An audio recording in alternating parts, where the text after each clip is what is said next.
ಏಕಾದಶಿಯ ಉಪವಾಸದ ದೀಕ್ಷೆಯನ್ನು ಹುಟ್ಟಿಸಿ ಸಮಗ್ರವಾದ ದೇಶದೊಳಗೆ ಅವತ್ತಿನ ದಿವಸ ಒಂದು ಕಾಳು ಅನ್ನ, ಒಂದು ಹನಿ ನೀರು ಒಬ್ಬರ ಬಾಯಿಯಲ್ಲಿ ಹೋಗಿರಬಾರದು.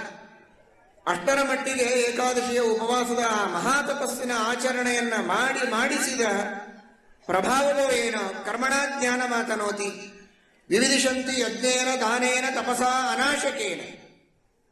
ಯಜ್ಞ, ದಾನ, ತಪಸ್ಸು, ಉಪವಾಸ ಈ ಎಲ್ಲ ಸಾಧನೆಗಳು ಭಗವಂತನನ್ನ ಕಾಣುವುದಕ್ಕೆ, ಪರಮಾತ್ಮನಲ್ಲಿ ನಮ್ಮ ಮನಸ್ಸು ಪ್ರವಣ ಆಗುವುದಕ್ಕೆ ಸಾಧನವಾಗ್ತದೆ ಅಂತ ಶಾಸ್ತ್ರ ಹೇಳುತ್ತದೆ. ಅನಾಶಕೆ. ಉಪವಾಸ ಇರುವುದು ಒಂದು ಛಲ ಅಲ್ಲ, ದೊಡ್ಡಸ್ತನ ಅಲ್ಲ, ಅದೊಂದು ತರಹದ ಶಕ್ತಿಯ ಪ್ರದರ್ಶನ ಅಲ್ಲ, ಚಾಲೆಂಜ್ ಅಂತ ಮಾಡುವುದಲ್ಲ. ಬರೀ ವಿವಿಧಿಷಂತಿ ಯಜ್ಞೇನ ದಾನೇನ ತಪಸಾ ಅನಾಶಕೇನ. ಯಜ್ಞ, ದಾನ, ತಪಸ್ಸು, ಉಪವಾಸಗಳಿಂದ ಭಗವಂತನನ್ನು ತಿಳಿಯುವುದಕ್ಕೆ ಅದು ಸಾಧನವಾಗತ್ತೆ. ಇದು ಅಂಬರೀಷ ಚಕ್ರವರ್ತಿಯ ಜೀವನದಲ್ಲಿ ಪ್ರತ್ಯಕ್ಷವಾಗಿ ನಾವು ಕಾಣಬಹುದು. ಉಪವಾಸಕ್ಕೆ ಏಕಾದಶಿ, ದಶಮಿ, ಏಕಾದಶಿ, ದ್ವಾದಶಿ ವ್ರತಗಳಿಗೆ ಅವನು ನೀಡಿದ ಪ್ರಾಶಸ್ತ್ಯ ಇನ್ನೊಂದು ಕಡೆಗೆ ಅವನ ಜೀವನದಲ್ಲಿರುವಂತಹ ಸಮಗ್ರವಾದ ಪ್ರಾವಣ್ಯ ಭಗವಂತನ ಪಾದಾರವಿಂದಗಳಲ್ಲಿ ಇದ್ದದ್ದು.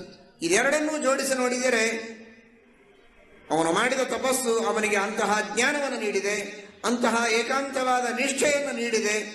ನಾವು ನಮ್ಮ ಶಕ್ತಿಯನುಸಾರವಾಗಿ ಉಪವಾಸ ವ್ರತಾದಿಗಳನ್ನು ಶ್ರದ್ಧಾಭಕ್ತಿಗಳಿಂದ ಮಾಡಿದರೆ ನಮಗಿರುವ ಇವತ್ತಿನ ಅಜ್ಞಾನ ದೂರ ಆಗಿ ಭಗವಂತನ ಜ್ಞಾನ, ಪರಮಾತ್ಮನ ಸನಿಹಕ್ಕೆ ವಿಶೇಷವಾಗಿ ನಾವು ಹೋಗಿ ಇನ್ನೂ ಹೆಚ್ಚಿನ ಭಗವಂತನ ತತ್ವಗಳನ್ನು ತಿಳಿದುಕೊಳ್ಳುವುದಕ್ಕೆ ಸಾಧ್ಯ ಇದೆ.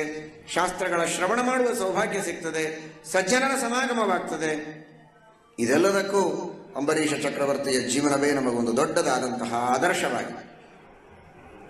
ದಶಮಿ ತಿಥಿ ಏಕಾದಶಿಯ ಮಹತ್ವವನ್ನು ಎಲ್ಲರೂ ಚೆನ್ನಾಗಿ ಅರ್ಥ ಮಾಡಿಕೊಂಡು ಅಂಬರೀಷ ಚಕ್ರವರ್ತಿಯ ಆದರ್ಶವನ್ನು ಪರಿಪಾಲನೆ ಮಾಡುವಂತಹ ಒಂದು ದೊಡ್ಡದಾದ ಸಂಕಲ್ಪವನ್ನು ಮಾಡಬೇಕಾದಂತಹ ಪ್ರಸಂಗ ಇದೆ, ಪಾವನವಾದ ಪ್ರಸಂಗ.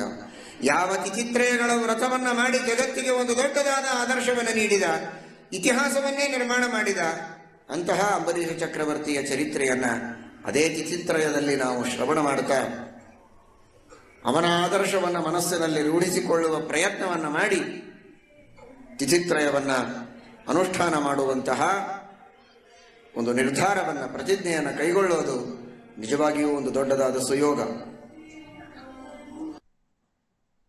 ಈ ತರಹದ ಅಂಬರೀಷ ಚಕ್ರವರ್ತಿಯ ಒಂದೊಂದು ನಿಷ್ಠೆಗಳನ್ನು ನೋಡ್ತಾ ಹೋದರೆ ನಿಜವಾಗಿಯೂ ರೋಮಾಂಚನ ಆಗ್ತದೆ. ಶ್ರುತಿಂ ಚಕಾರ ಅಚ್ಯುತ ಸತ್ಕಥೋದಯೇ. ಅವನ ವರ್ಣನೆಯನ್ನು ಮಾಡಿದರೆ ಕಿವಿಗೊಟ್ಟು ಕೇಳ್ತಾ ಇರಲಿಲ್ಲಂತೆ, ಹಾಡು ಹರಟೆ ಹೊಡೆದ್ರೆ ಕೇಳ್ತಾ ಇರಲಿಲ್ಲ, ಕಷ್ಟ ಸುಖಗಳನ್ನು ಹೇಳಿದರೆ ಏನೋ ಕೇಳ್ತಾ ಇದ್ದ. ಆದರೆ ಅದರಲ್ಲಿ ದೇವರ ಸಂಬಂಧ ಇರಬೇಕು. ನಿನ್ನೆ ಒಂದು ಮಾತು ಕೇಳಿದಿರಿ, ವಚಾಂಸಿ ವೈಕುಂಠ ಗುಣಾನುವರ್ಣನೆ.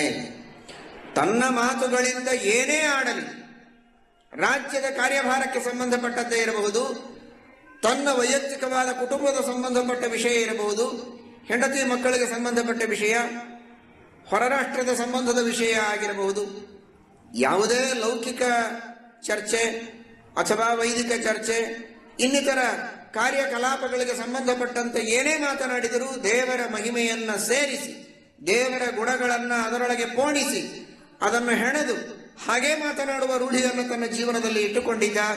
ವ್ಯರ್ಥ ಹರಟೆಯನ್ನು ಹೊಡೆದು ಕಾಲವನ್ನು ಕಳೀತಾ ಇರಲಿಲ್ಲ.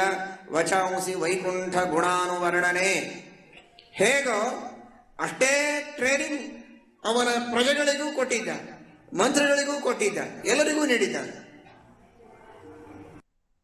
ಶ್ರುತಿಂ ಚಕಾರ ಅಚ್ಯುತ ಸತ್ಕಥೋದಯೇ.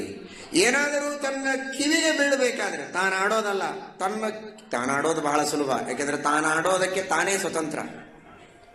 ತನಗೇನು ಬೇಕೋ ಅದನ್ನು ಆಡಬಹುದು, ಇಲ್ಲದೆ ಇದ್ರೆ ಬಿಡಬಹುದು. ಆದರೆ ಕೇಳೋದು ಇದು 1000 ಜನರ ಕೈಯಲ್ಲಿದೆ, ನನ್ನ ಒಬ್ಬನ ಕೈಯಲ್ಲಿ ಇಲ್ಲ. ನಾನು ಮಾತಾಡೋದು ನನ್ನ ಕೈಯಲ್ಲಿದೆ. ಕೇಳೋದು ನಮ್ಮ ಕೈಯಲ್ಲಿಲ್ಲ. ನೀವೇನು ಮಾತಾಡ್ತೀರೋ ಅದನ್ನು ನಾನು ಕೇಳಬೇಕು. ಸಾವಿರಾರು ಜನ ಮಾತಾಡ್ತಾರೆ, ಅವರೆಲ್ಲರೂ ಏನು ಮಾತಾಡ್ತಾರೆ ಅದನ್ನು ನಾನು ಕೇಳಬೇಕು.